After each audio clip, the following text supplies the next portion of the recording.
Bueno, Carlos, he visto en la web, en Argumentos Progresistas, he visto un artículo tuyo y me ha parecido realmente muy interesante. En él hablas de los impuestos en la Unión Europea. Hay unas diferencias muy grandes entre unos países y otros. ¿Qué me puedes comentar al respecto?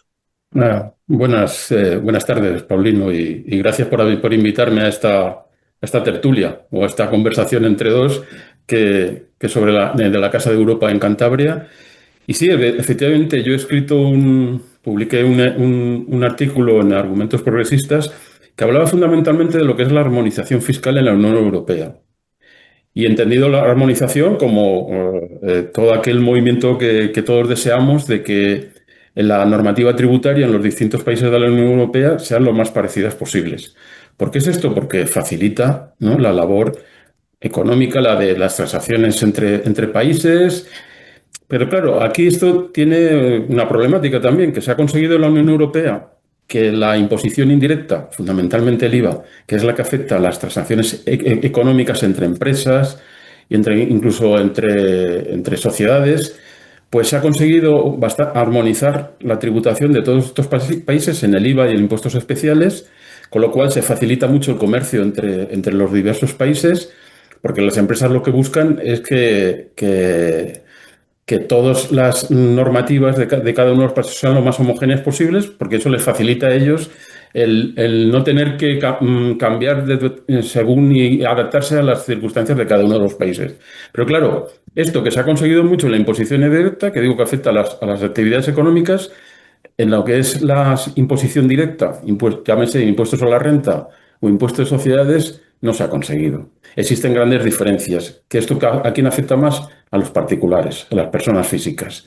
¿Qué produce? Que puede dar lugar a determinadas injusticias, ¿no? O consideración de injusticia el que un ciudadano, según esté en un país o en otro de la Unión Europea, pague más o menos impuestos, en función de los tipos que determine cada una de las sociedades europeas o de los países que se traten.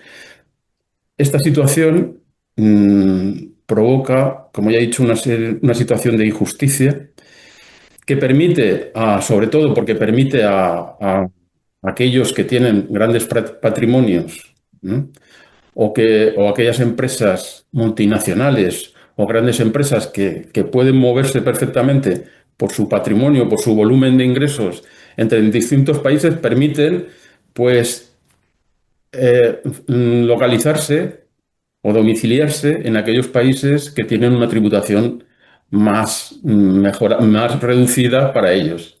Con lo cual, esto, claro, es injusto para los que no podemos movernos porque tenemos un sueldo, una pensión o cualquier cosa de este tipo que te impide desplazarte a otro país para vivir si quieres evitar el pago de impuestos. Sin embargo, me ha parecido apreciar en una de las gráficas, corrígeme si me equivoco, parece que en los países más desarrollados económicamente, los ricos pagan más. Hombre, habitualmente sueles... Mira, yo siempre en esto me gusta decir, y ya es con carácter general, y eso siguiendo a muchos autores y a muchos expertos en la materia y personas que han tenido la posibilidad de vivir en muchos países, que la tributación es algo que condiciona también el sistema social de un país, ¿no? Entonces, aquellos países que están más desarrollados, normalmente son los que también tienen un sistema tributario más justo y que obligan a los suyos. Entonces, ahí verás efectivamente en esta tabla que yo he generado a base de comprobar los tipos de cada uno de los países, como los países más desarrollados, más ricos, como tú decías, normalmente tienen una renta per cápita superior, los tipos son mayores, frente a los países menos desarrollados, que sus tipos son inferiores, ¿no? A los tipos marginales máximos, ¿no? Estamos hablando de los tipos máximos porque los mínimos están más igualados, pero los máximos, es decir, si tenemos en cuenta que, por ejemplo, en España estará el tipo máximo en un 47%, estamos hablando de rentas en España superiores a 600.000 euros, ¿eh? No estamos hablando de una renta normal. Sin embargo, hay en países como en Bulgaria, en Rumanía y en determinados países que a lo mejor estos tipos marginales son del 20%. O sea, que hay una gran diferencia, ¿eh? A veces eso también hay circunstancias que si eso lo llevamos, porque también en el artículo comento que también esto sucede con las comunidades autónomas españolas, ¿no? En España, hay a veces que se produce situaciones un poco ilógicas, ¿no? Como es en el caso en España, las comunidades autónomas, Madrid, que es una zona muy rica, con muchas posibilidades, está produciendo una especie de injusticia o de competencia fiscal desleal, porque, por ejemplo, el impuesto sobre sucesiones tiende a cero, ¿no? A ser cero para herencias entre familiares, entre padres e hijos. Pero normalmente, claro, quien aplica tipos marginales más bajos son los países que tienen menos posibilidades. Pero luego también tenemos que distinguir en el impuesto sobre sociedades también, que este es el que se aplica a los rendimientos, a los beneficios que obtienen las empresas. Tenemos zonas de baja tributación, como puede ser el caso de Irlanda, que no es un país, podemos decir, encuadrado entre, no es de los más fuertes, pero tampoco es uno de los países más pobres, o Holanda, que también tienen imposición que se llaman zonas de baja tributación.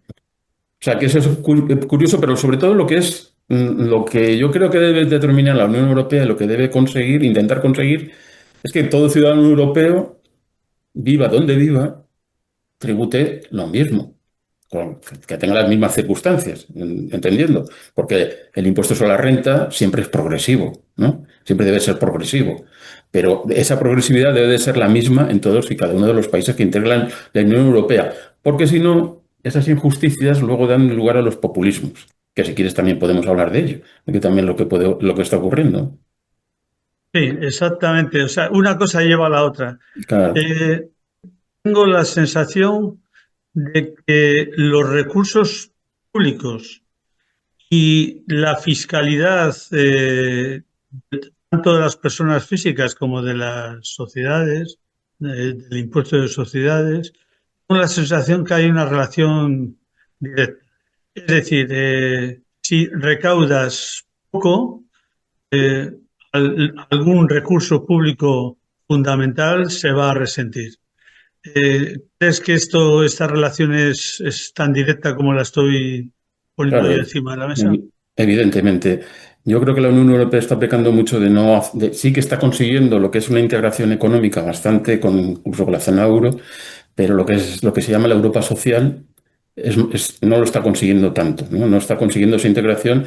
Y claro, eso se debe también a que, no nos olvidemos, los impuestos no es un capricho del legislador que se ponga ahí para, algunos entienden, para fastidiar al ciudadano, ¿no? O a la empresa.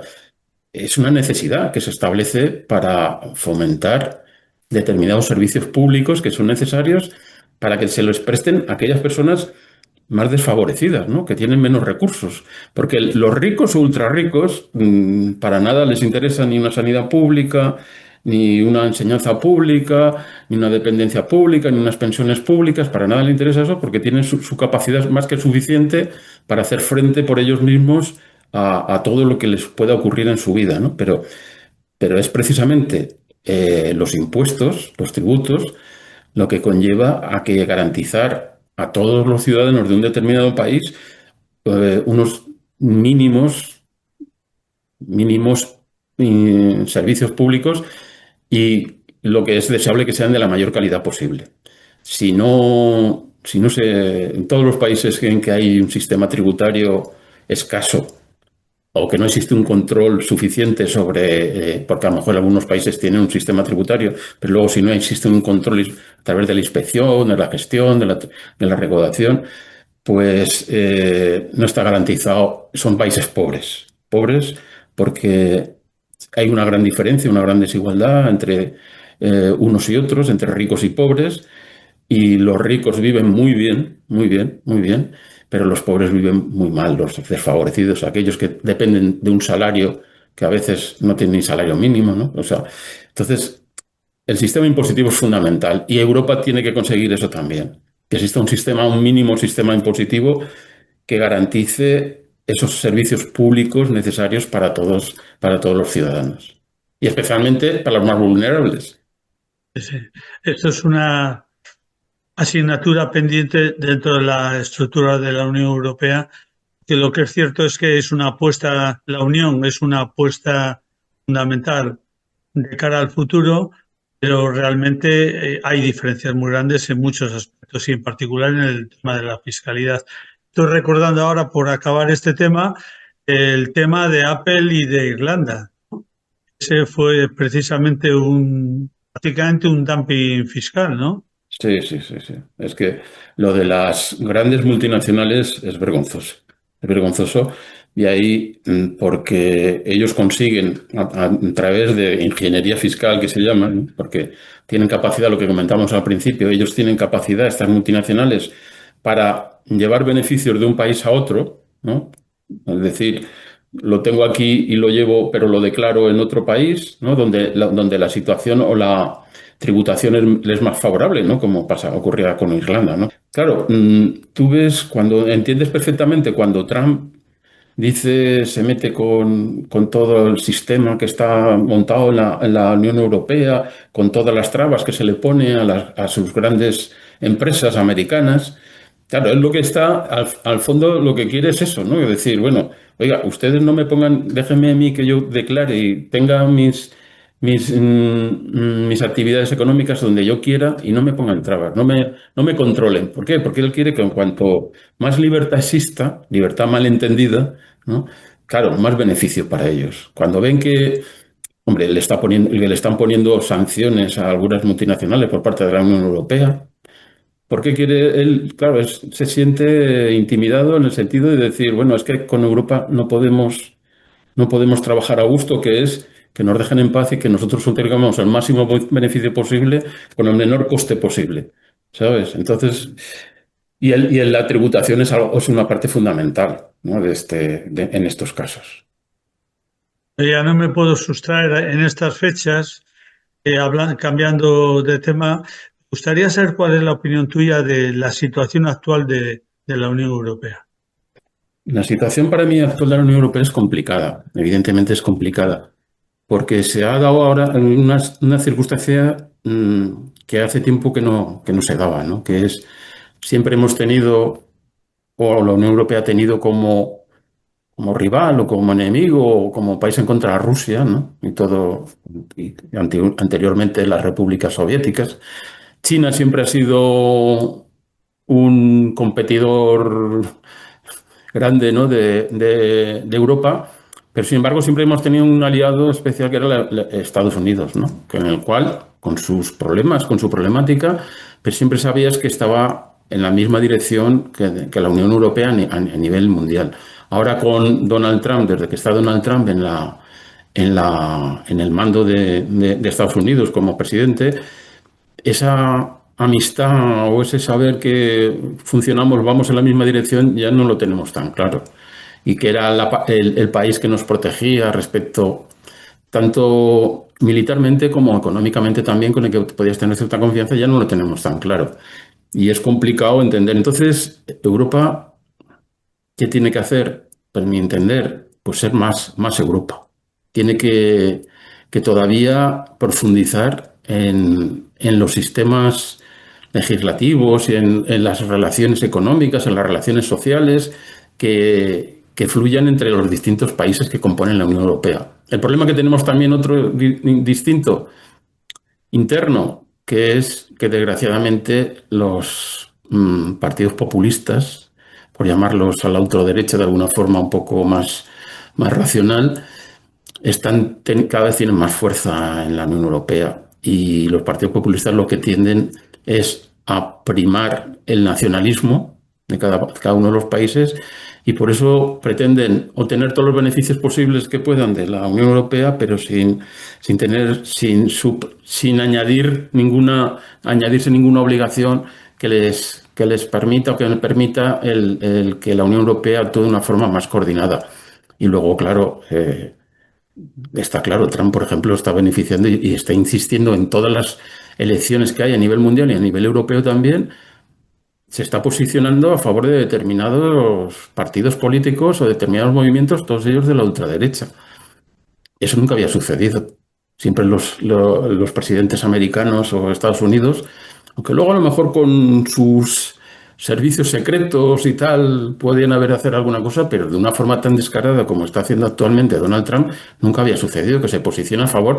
En España está diciendo que lo que quiere es que su amigo Abascal sea presidente del gobierno. Eso es una forma de, vamos, descarado que yo no conozco ningún.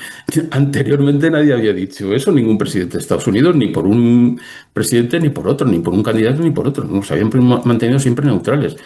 No sé, la verdad es que estamos en una encrucijada y es complicado lo que puede ocurrir, pero yo creo que Europa tiene que unirse más, pero tiene que profundizar más aparte de la economía, que eso, como hemos dicho al principio, está bastante armonizada en todas las cuestiones sociales, porque eso es lo que a la gente al final le va a aparecer y le va a producir la sensación de que soy Europa, ¿no? Cuando tú ves que una comunidad te defiende, te posibilita, si te ves en problemas, te ayuda a seguir adelante, es cuando tú te sientes más integrado en esa comunidad. La cuestión estriba en que en la propia Unión Europea hay dos tendencias y una de ellas es de debilitar la estructura europea, debilitarla mediante lo que llaman los estados-nación. Es decir, a mí déjame tener independencia para tomar las decisiones que sean y esto se contrapone con un estado federal en el cual cada estado puede tener, obviamente, su independencia como tal, pero sí tiene que haber una coordinación global y unas directrices globales. Eso es lo que está aparentemente, como muy bien dices, potenciando en este caso. Lo que yo estoy intuyendo es que es cuestión de años, es cuestión de tiempo, el que la Unión Europea, aunque quisiera, pudiera tener una real independencia. La dependencia con la tecnología es enorme y realmente yo creo que los países tienen que apostar por luchar por esa independencia. Y yo ahí no lo tengo claro. Yo no tengo demasiado claro si todos los países quieren realmente una Europa fuerte y absolutamente independiente. Sí, bueno, mira, yo en eso sí estoy de acuerdo con lo que tú dices, y es verdad que esa. Pero luego cuando ves circunstancias como la pandemia, ¿no? En el 2020, que es muy reciente, vimos la situación de caos que tuvimos, ¿no? Tema sanitario, pero luego hay que reconocer que se fue muy eficiente y se llegó a un acuerdo encontrar vacunas, rápidamente, con proteger a toda la sociedad, y conseguimos salir muy bien adelante de una forma unida, ¿no? Y luego con todos los proyectos de la Next Generation, ¿no? ¿Qué tal? Para Sí. invertir ante una situación económica que frente a lo que había ocurrido en la crisis anterior del 2008, ¿no? Que se cerró el crédito desgraciadamente, cuando los alemanes o la Angela Merkel dominaba y era la que decidía cómo se salía de una crisis, pues el resultado fue catastrófico, ¿no? Sin embargo, en la pandemia el resultado fue extraordinario y muy bueno, ¿no? Y yo creo que eso, por ejemplo, para lo que estás hablando de las nuevas tecnologías, yo creo que sí, si hay voluntad de hacerlo, si hay voluntad de hacerlo, se puede conseguir, porque capacidad de conocimiento tenemos, gente joven dispuesta con conocimientos suficientes a nivel tecnológico, investigadores, tenemos también en la Unión Europea, en el conjunto de los países. Capacidad económica, hay, dinero existe. Mira, yo leo muchas veces a autores sobre mm, la desigualdad económica que existe en este mundo, ¿no? En general, no solamente en la Unión Europea. Y ellos siempre proponen y dicen, oye, vamos a ver, existe una desigualdad económica, pero que si queremos, porque dinero existe, hay patrimonio, hay gente que tiene patrimonio suficiente, los ultra ricos que hablamos, es indecente, por así decirlo, el capital que disponen y del dinero que disponen frente a los más vulnerables, ¿no? Y si queremos conseguir hacer un reparto más equitativo, se puede hacer, sin acudir a teorías procomunistas ni nada de eso, sino con una serie de sistemas está proponiéndose últimamente la tasa Taxon, ¿no? Que es un economista, que decía que si los ultrarricos, que estamos hablando que son personas que tienen un patrimonio superior a los 3.000 millones de euros, el 2% de su patrimonio supusiese una tasa del 2% de ese patrimonio para que tuviesen que pagar, se podría resolver muchos problemas de sanitarios, de hambre, que hay en el mundo, ¿eh? No estamos hablando solo de la Unión Europea. Por eso digo que el dinero existe, la capacidad que tenemos de conocimiento en la Unión Europea con los jóvenes, porque nosotros los más mayores, quizá a lo mejor ya esos conocimientos tecnológicos no los tenemos, pero hay gente joven la cantidad de ingenieros que tenemos hoy en día en España, por ejemplo. Si les diésemos los medios suficientes para investigar y para sacar adelante, estoy convencido que podríamos en poco tiempo ponernos a la altura de los americanos, de los chinos y de quien hiciera falta. Parece ser que en el 2027 se retoma el tema Erasmus con Gran Bretaña. Eso es fundamental. Cuando hablo con alumnos, con chicos jóvenes de la universidad, el Erasmus para ellos es una referencia fundamental. Yo creo que el futuro está por escribir y claro que sí, pero hay que ir a por él, hay que ir a por él, hay que creer y dar mensajes también positivos de cara a lo que podemos hacer. Yo creo que es mucho, sinceramente. Lo vamos a dejar aquí, pero no significa que no sigamos charlando en otro. ¿Te parece? Cuando quieras, Paulino, muchas gracias y encantado de hablar sobre estos temas porque son interesantes y es el futuro de nuestra sociedad, de nuestros jóvenes y de nosotros también, porque todavía tenemos mucho tiempo por delante para ver todo esto a dónde nos lleva. Por supuesto. Venga, pues un saludo y nos vemos. Muchas gracias. Hasta luego. Hasta luego. Chao.